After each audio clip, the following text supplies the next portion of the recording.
What if you didn't lose her to someone else, but to the ghost you never let go of? This isn't a story about betrayal. It's about realizing too late that love can't grow in the shadow of the past.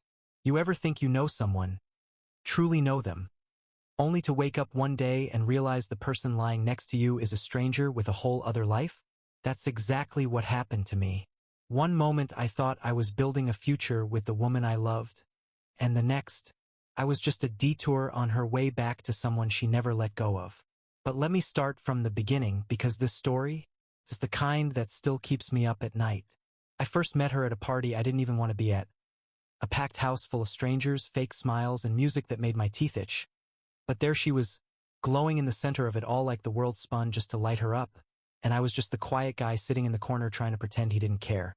I'd never been the outgoing type. I'm more of a watcher than a talker, the kind of guy people usually mistake for arrogant or cold until they realize I'm just awkward, I guess, reserved. But she didn't see that. Or if she did, she didn't care. She walked right up to me after our mutual friend Jake gave her the rundown on who I was. Told me I looked like I'd rather be anywhere else. I said she wasn't wrong. Somehow, we ended up swapping numbers that night. I didn't text her, not right away. I was convinced a woman like that wouldn't remember me past the weekend. But she did. She texted me, and something about that stirred something inside I hadn't felt in a long time. She made it easy to open up. Slowly, yeah, but it happened. She'd ask about my day, my childhood, my favorite songs, the dumbest fears I had as a kid, and I started waiting for her messages, her voice, her presence. We were long distance for a while, her finishing school in Oregon, me stuck behind a screen at a tech job in Washington. But we made it work, you know? Weekend visits, hours on the phone, long drives that left me drained but happy. She moved in with me right after graduation. Said it made sense career-wise, said she loved the city, said she loved me. And for a while I believed every word. But here's the thing I never told her. I had someone before her. A first love. A long story that never really ended. More like a record that kept skipping on the same broken groove. We'd been kids when we met, the kind of young and dumb where every emotion feels like a final destination. She dumped me back then, told me I had no self-respect, and I didn't fight back. I just took it, let her walk. Still, we stayed friends. Somehow. Until 2 years ago when she disappeared completely. No goodbye, no explanation. Just silence. And man, that silence did something to me. Even after I moved on or thought I had. She was always there. This ghost in the back of my mind, whispering old memories in quiet moments. I never meant to make my girlfriend compete with a memory. But I guess I did. And she noticed, even if she never said it out loud. I used to quote my ex without thinking. She always used to say this, or she believed that. I thought I was just sharing insight. Turns out, I was building a shrine to someone else right in front of the woman I was supposed to be building a life with. I remember this one dinner with some of my work buddies. Someone brought up relationships, and before I could stop myself, I launched into another one of my ex's philosophies like she was Socrates reincarnated. I caught the look on my girlfriend's face. The kind you only see when someone realizes they're losing a fight they didn't even know they were in. She never said anything that night. Didn't call me out or pick a fight. But when she got up from the table and didn't come back for a while, I knew something had cracked. I wanted to believe that once my ex cut contact, the past would fade. That I could finally focus on what was right in front of me. And for a while I tried. I really did. We laughed more, talked more, touched more. But then January hit. One late night, maybe 3 in the morning, she caught me. I didn't hear her come into the room. I was too busy scrolling through pictures I shouldn't have been looking at. Old memories that refused to let me go. My ex had gotten engaged. Smiling with some guy who looked like he had it all together. And there I was on a dark couch, crying like a kid left out in the cold. I didn't know she saw me that night. Didn't know she heard me sniffle. Saw the light of my phone glowing against my face. I slipped back into bed like a thief, pretending I hadn't just been mourning a love I'd sworn was buried. And the next day, I put on my best mask. Coffee in hand, morning kiss, casual text at lunch. Business as usual. But it wasn't. And I think she knew. I wish I could tell you that night was the only time I found myself staring into the past like it still had a future, but I'd be lying through my teeth if I did. What started as a single moment of weakness became something darker, something I couldn't stop even when I wanted to. It was like every time I saw her, my ex, on social media smiling with that ring on her finger, something inside me twisted up like a knot that couldn't be untied. And it kept happening. Once, twice, then more. I'd tell myself it was the last time, that I just needed closure. That seeing her happy would finally let me move on. But it never worked that way. Instead, every picture just dug the wound a little deeper, made it harder to smile at the woman who shared my bed, the woman who gave me 3 years of her life and deserved so much more than what I was giving her. She noticed, of course. I wasn't as good at hiding my feelings as I thought I was. We'd be watching a show and suddenly I'd get up, lock myself in the bathroom under the excuse of needing space, and cry quietly into a towel like that could somehow soak up everything I was too ashamed to say out loud. She asked me about it more than once, soft at first, concerned. "Are you okay? Is something going on?" I'd brush it off with a half smile and some excuse about work stress or being tired. I even told her once I was thinking about my childhood dog who died when I was 15. Pathetic, right? The worst part? She believed me. Or maybe she didn't, but she wanted to. Wanted so badly to trust that I was being honest with her that she accepted whatever scraps of explanation I gave her. She loved me that much even when I was drifting like a ghost through the home we built together. Eventually, she mentioned therapy. Said maybe I needed someone to talk to, someone who wasn't her. I snapped at her for it. Told her therapy was a scam, just a bunch of people charging money to tell you things your friends could say for free. It wasn't about therapy, though. It was about shame. About being exposed. About someone seeing the truth that I wasn't over a woman who'd left me behind years ago. She backed off after that. I could tell she was hurt, but she didn't push. She never pushed. And maybe that's why it hit me so hard when I realized what I'd done to her. See, the breakdowns didn't stop. They just got sneakier. I'd wait until she fell asleep, then go sit on the edge of the tub and scroll through old messages I never had the heart to delete. I'd read our last conversation like it was scripture, trying to figure out where I went wrong, why I wasn't good enough, and why I couldn't let go. She had a fiancé now, a new life. And me? I was sitting in the dark next to a woman who deserved the kind of love I was too broken to give. And the worst part was, I still loved her, my girlfriend, I mean. The one who stuck by me. The one who chose me. But love's a funny thing. It's not just about how you feel. It's about what you do with those feelings. And everything I was doing told her she was playing second fiddle to a ghost. One night she asked me straight up if I was still in love with my ex. I laughed. God, I wish I hadn't. Not because it was funny, but because I didn't know how to answer without confirming her worst fear. I told her no, of course not. That it was work stress, that I was just overwhelmed. I even kissed her on the forehead and told her she had nothing to worry about. But she did. Because the truth?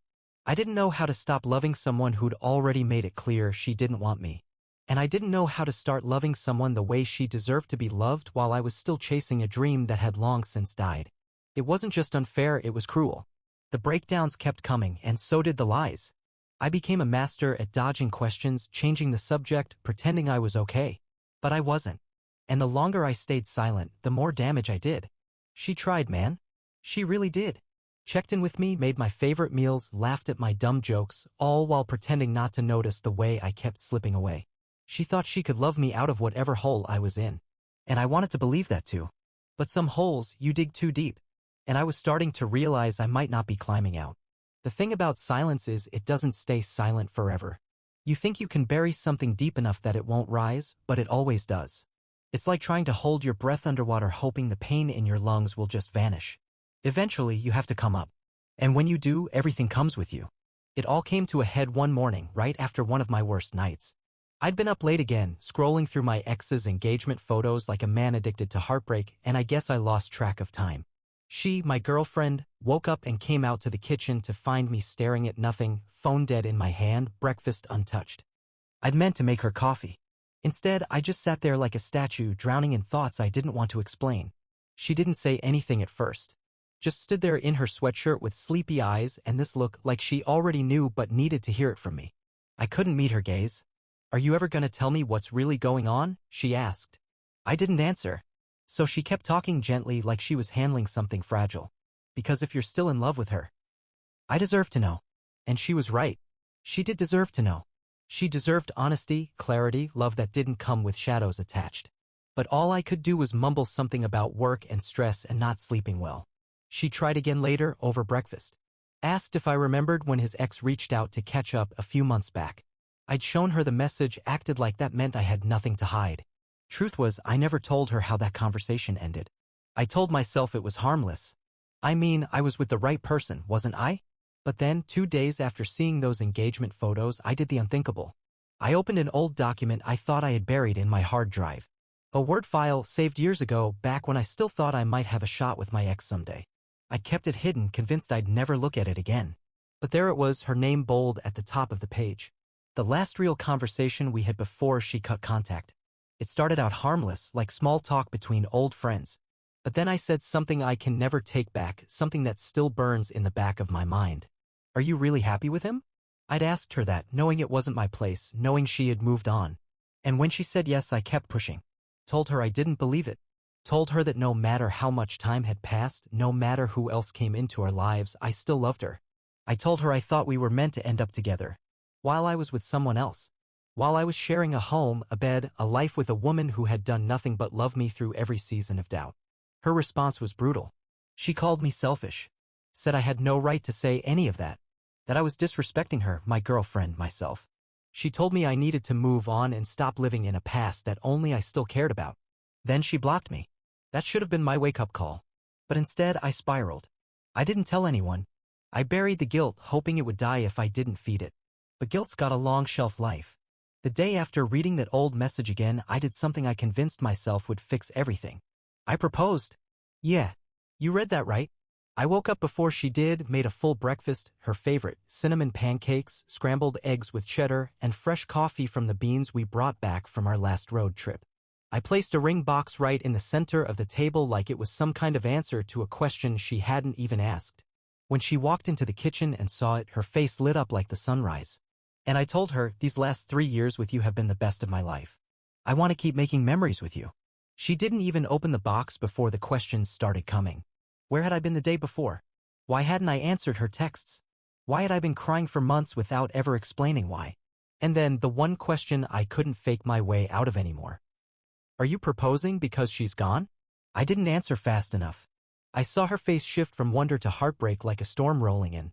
And when I said, she's moved on, so now I knew I had broken something I couldn't put back together. She exploded. Said I was using her. That I didn't want to marry her, I just didn't want to be alone. And you know what? She was right. I was trying to turn a lie into a promise. Trying to replace regret with commitment. But love doesn't work like that. You can't build forever on the ashes of what-ifs. That night, she packed a bag and called her dad. Said she was going home. And I just sat there, ring still on the table, wondering how I became the villain in my own love story. After she left, the apartment felt like it belonged to someone else, a museum of memories I didn't deserve to walk through anymore. Her coffee mug still sat in the sink, lipstick faint along the rim. Her slippers by the bed. Her hair tie on the nightstand. Small things, ordinary things, but they carried weight now, like every piece whispered, you let this slip away. I didn't go after her. I didn't text. I didn't call. Not because I didn't want to, but because I knew anything I said in that moment would be too little, too late. I had broken something, and I had to sit in the wreckage. The hours after she left blurred together. I sat on the couch in the dark, laptop open, ring still sitting where she left it. I didn't eat. I didn't sleep. I just kept staring at the screen, like if I stared long enough, some miracle would appear and undo everything I'd done. Instead, I opened that file again. The one with the last conversation between me and my ex. And this time, I read every line. She told me clearly, firmly, that she was happy. That she loved her fiancé. That she'd moved on. I just didn't want to believe her. I thought love was enough to win someone back. I thought history meant more than progress. I thought if I laid it all out there, she'd come running. But all I did was prove to her and to the woman who had chosen me that I hadn't grown up at all. That night, around 6 a.m., I finally moved. I cleaned the kitchen, threw the cold pancakes in the trash, and stared at the ring box like it might explode if I touched it. I thought about putting it back in the drawer. Instead, I called her. I didn't expect her to answer. But she did. She picked up after 2 rings, voice groggy but steady. She didn't say hello. Just waited. I told her I was sorry. Not just for the proposal. Not just for the crying. But for everything, for dragging her into a story I hadn't finished writing, for trying to make her the sequel to something I never let end. She didn't cry. She didn't yell. She just said, "I'm glad you finally said it." Then she hung up. I wanted to fall apart, but part of me knew this was the beginning of something I needed to face alone. The next few days were a blur. She came back with her dad to grab the rest of her things. I stayed out of the way, mostly in the bedroom.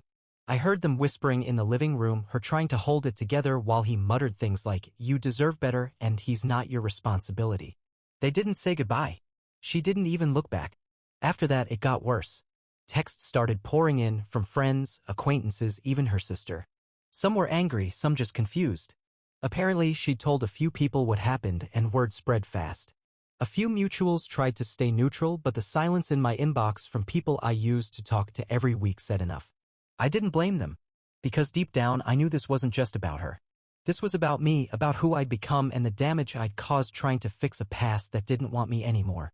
I wasn't sleeping, barely eating. Some nights I'd wake up gasping like I'd been drowning in my dreams. Other nights I'd lay there, wondering if this ache, this silence, was what I deserved. Then came the texts to her. Not my girlfriend. My ex. Desperation doesn't look good on anyone, especially not when it's dressed up as closure. I didn't even know why I reached out. Maybe I thought if I could explain myself to her, if I could make her see how much I was hurting, then maybe she'd finally give me the peace I never got. She never responded. But someone else did. A few days later, I got a call from Jake, the friend who introduced us. He'd always been the middleman, the guy who tried to believe in the good in people. This time, he didn't pull punches. "You screwed this up, man," he said. "You had someone who chose you every single day. And you kept chasing someone who made it clear she wasn't coming back. That's not love, that's obsession." It stung. Not because he was wrong, but because I needed to hear it. He ended the call by saying, "You need to figure out who you are without either of them. And you need to do it before you ruin anyone else." So that's what I did, or started to. I deleted the file. Blocked my ex on everything. Put the ring in a drawer I swore I'd never open again. And I started making a list, not of regrets, but of truths. The real ones. The kind that hurt but heal. And the first one at the top? She deserved better. And I wasn't ready to be it. There's a strange kind of peace that settles in after the storm, the quiet where you're not sure if things are finally calm or if you're just sitting in the eye of something even worse. That's where I was. Everything around me looked still, but inside it was chaos. And I couldn't shake the feeling that some piece of me had been hollowed out and replaced with this constant, aching regret. The apartment got too quiet too fast. You never realize how much noise another person brings until they're gone, the hum of their presence, the sound of their keys on the table, the way they laughed to themselves when they read something funny on their phone. I could still hear it all. Phantom echoes. I tried to fill the silence. Music, TV, leaving the windows open just to hear cars go by. But nothing stuck. Nothing felt right. Then the paranoia set in. I started checking her Instagram. Not my ex, her. The woman I should have never hurt the way I did. I wanted to know if she was okay. If she'd moved on already. If she hated me. I deserved for her to hate me. But her profile stayed quiet. No stories, no posts. Just the same smile staring back at me from her last upload, frozen in a moment when she still thought she was loved the way she deserved. I kept thinking about the way she looked at me when I proposed. How her face went from wonder to suspicion to heartbreak in a matter of seconds. Like her heart knew before her brain did. And the worst part? I did love her. I just didn't know how to stop loving someone else. I spent the next few days in a fog. Stopped returning texts. Didn't answer calls. Jake tried to get me out of the apartment for drinks, said I needed to get out of my head for a while. I told him I was sick. I wasn't lying. Just not in the way he thought. Then came the email. It was from her. Not my ex. Not Jake. Her. The woman I let down. The woman who had walked away but still found the strength to send me a message when she didn't have to. Subject line, I deserved the truth. There were no greetings. No, hope you're doing okay. Just the facts laid out like a clean wound. She said she'd spent the last week going over everything, trying to figure out where it all started falling apart. Said she kept replaying the last few months, all the late nights I disappeared into myself, the excuses, the silence, the way I flinched when she mentioned my ex's name. She said she didn't write the email to hurt me, but she needed me to know. She knew. She always knew. She just didn't want to believe it. She said when she found the document on my computer, our computer, she felt her heart drop into her stomach. Said it felt like watching a movie where she was the background character all along, the placeholder, the woman you settle for when the one you really want is gone. She read every word I'd written to my ex. She said it felt like a betrayal deeper than cheating because it meant every kiss, every laugh, every plan for the future was standing on borrowed time. And then she said the words that hurt the most. I think I was just your second chance at something you already lost. And I can't be that for someone, not anymore. She said she hoped I found peace and that I'd learn from this. That I'd learn how to let go of what doesn't love you back so I could recognize what does before I destroy it next time. Then she said goodbye. Just that. Goodbye. Not take care. Not I'll be okay. Just a clean end to a messy story. And I sat there, laptop open, rereading that email until my eyes burned because for the first time in weeks I wasn't looking at the past. I was staring at what I'd done to the present. To her. And maybe for the first time I finally understood what real heartbreak felt like. It's not the ache of losing someone who left you. It's the weight of realizing you were the reason someone had to walk away. You'd think after a goodbye like that, clean, honest, final, I'd start to pick up the pieces. Get my act together. Learn from what happened and move on like some guy in a movie montage who gets his life back with a gym membership and a haircut. But life doesn't hand out redemption just because you feel sorry. The first week after that email, I didn't leave the apartment. I stopped answering texts completely. Jake stopped by twice. The first time I didn't answer the door. The second time he let himself in with the spare key I forgot I gave him when we first moved in. He walked into a living room that smelled like old takeout and stale guilt. Man, what the hell happened to you, he said. I didn't know how to answer. I didn't have a short version. He didn't press it. Just picked up the trash, opened the blinds, aired the place out. He stayed for about an hour, didn't talk much. Just sat next to me and watched the light change on the wall like he was waiting for me to speak. I didn't. Not that day. But it meant something having someone just be there. After that I started moving again. Not healing, not yet, but at least moving. I started walking. Around the block, at first. Then to the park. I sat on benches with headphones in and watched people live lives I wasn't part of. Parents chasing toddlers, couples holding hands, people laughing over dogs who acted like they owned the whole damn world. I started journaling. A therapist's suggestion, though I wasn't ready to actually go see one yet. Just read some stuff online, copied down prompts. One of them asked, "What lie did you tell yourself to stay comfortable?" I stared at that sentence for an hour. Because the lie I told myself was that intentions mattered more than actions. That because I didn't cheat, because I never physically went back to my ex, I was still loyal. Still a good man. But emotional loyalty? That's the first thing I gave away.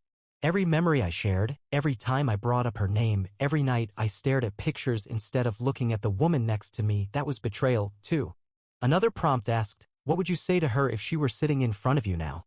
I wrote for 4 pages. I told her I was sorry. Not the kind of sorry that wants something in return.